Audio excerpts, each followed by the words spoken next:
Assalamualaikum warahmatullahi wabarakatuh. Sahabatku di mana saja berada, semoga engkau selalu dalam kondisi sehat dan bahagia.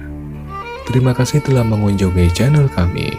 Untuk sahabat yang belum subscribe, silakan tekan tombolnya dan nyalakan notifikasinya, karena selalu ada cerita menghibur dan menginspirasi setiap harinya. Dalam serial kisah Abu Nawas kali ini, aku ingin bercerita tentang Abu Nawas yang berdebat soal rezeki di hadapan raja. Bagaimana kisahnya? Mengapa rezeki harus diperdebatkan? Mari kita simak bersama. Suatu hari Baginda Raja mengundang beberapa ulama untuk berkumpul di istananya. Tentu saja, Abu Nawas juga tidak ketinggalan hadir dalam pertemuan tersebut. Tujuan Baginda Raja mengundang mereka untuk membahas tentang berbagai masalah hukum-hukum agama. Dengan begitu, Baginda tetap bisa menimba ilmu tanpa harus meninggalkan istananya.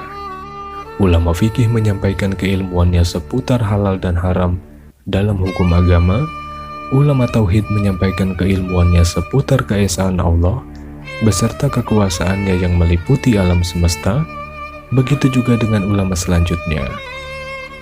Setelah masing-masing ulama menyampaikan ilmu sesuai dengan bidangnya, kini tiba giliran Abu Nawas. Karena bingung harus menyampaikan apa, Abu Nawas pun berkata, "Ampun Paduka yang mulia, apa yang ingin Paduka dengar dari saya? Saya rasa para ulama ini sudah menyampaikan semuanya." "Kalau menurutmu demikian, baiklah. Berarti sekarang waktunya kita tanya jawab. Abu Nawas, apa yang kau ketahui mengenai rezeki?" "Kita semua pasti meyakini bahwa rezeki datangnya dari Allah, Baginda. Sebagaimana dalam firman-Nya, tidak ada sesuatu binatang melata pun di bumi melainkan Allah lah yang memberi rezekinya.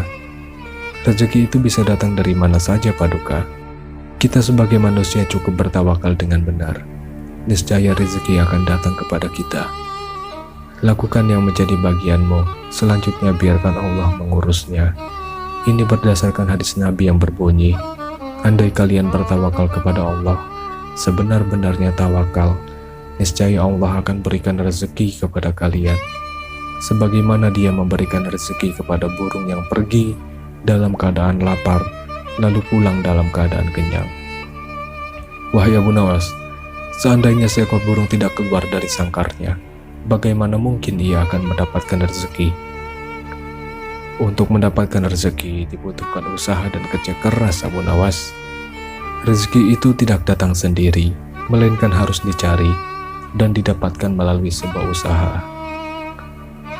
Abu Nawas bersikukuh dengan pendapatnya sehingga terjadilah sedikit perdebatan di antara mereka. Tidak ingin berdebat terlalu lama, Abu Nawas kemudian berkata, "Begini saja, besok kita berkumpul lagi di sini dan buktikan pendapat kalian di hadapan Paduka Raja." Para ulama ini pun sepakat dengan tawaran Abu Nawas. Mereka pun kemudian pamit kepada Baginda Raja. Setelah berpamitan kepada Baginda Raja, Abu Nawas pun segera pulang ke rumahnya, sebab ia harus mengajar murid-muridnya sore itu. Sementara para ulama ini sibuk mencari cara untuk membuktikan pendapat mereka. Hingga pada akhirnya, saat mereka berjalan pulang menyusuri sebuah desa, mereka melihat penduduk setempat sedang memanen buah kurma. Kemudian terbisitlah niatan para ulama untuk membantu warga. Setelah selesai dengan pekerjaannya, para ulama ini mendapat imbalan beberapa ikat buah kurma dari hasil panen mereka. Para ulama sangat senang. Mereka senang bukan karena mendapatkan kurma, tapi karena memiliki alasan untuk menyampaikan kepada Abu Nawas dan Baginda Raja bahwa pendapat mereka soal rezeki adalah benar. Kita mendapatkan buah kurma karena kita berusaha dan bekerja, sedangkan Abu Nawas hanya diam di rumah. Mana mungkin dia mendapatkan kurma? Ini menunjukkan bahwa rezeki bisa didapatkan bila mencarinya dan bekerja. Jadi pendapat kita sudah benar teman-teman. Besok kita bawa kurma ini sebagai buktinya. Kita tunjukkan kepada Abu Nawas dan Baginda Raja. Pada keesokan harinya para ulama itu datang ke istana. Sesampainya di sana, ternyata sudah ada Abu Nawas duduk di hadapan Baginda Raja. Melihat para ulama sudah datang, Baginda Raja segera menyambutnya. "Kemarilah, silakan duduk tuan-tuan." Mereka pun duduk bersebelahan dengan Abu Nawas. Salah satu dari mereka kemudian berkata, "Ampun Paduka yang mulia, sesuai dengan janji kami bawakan bukti atas pendapat kami. Kami rasa pendapat Abu Nawas kurang tepat, dan pendapat kamilah yang lebih tepat." "Bukti apa yang kalian bawa?" Para ulama ini segera menunjukkan beberapa ikat buah kurma dan meletakkannya di hadapan Abu Nawas dan Baginda Raja. "Buah kurma ini kami dapatkan karena kemarin kami bekerja membantu warga untuk memanen kurma.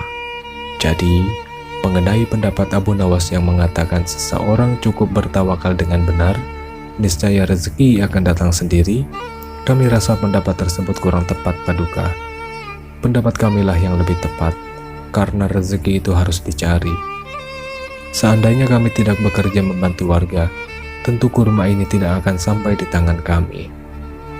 Sedangkan Abu Nawas kemarin hanya berdiam diri di rumah. Apakah Abu Nawas mendapat kurma seperti kami? Tentu saja tidak Paduka, karena kemarin Abu Nawas tidak bekerja." "Ya, kalian katakan itu benar sekali. Saya sependapat dengan kalian. Bagaimana denganmu Abu Nawas? Apakah kamu masih membantahnya?" Mendengar itu Abu Nawas hanya tersenyum sambil mengambil kurma dan mencicipinya. "Kemarin, aku memang hanya di rumah seharian, karena aku harus mengajar murid-muridku ilmu agama. Dan hari ini saat kalian bercerita tentang kurma, tiba-tiba saya jadi kepingin.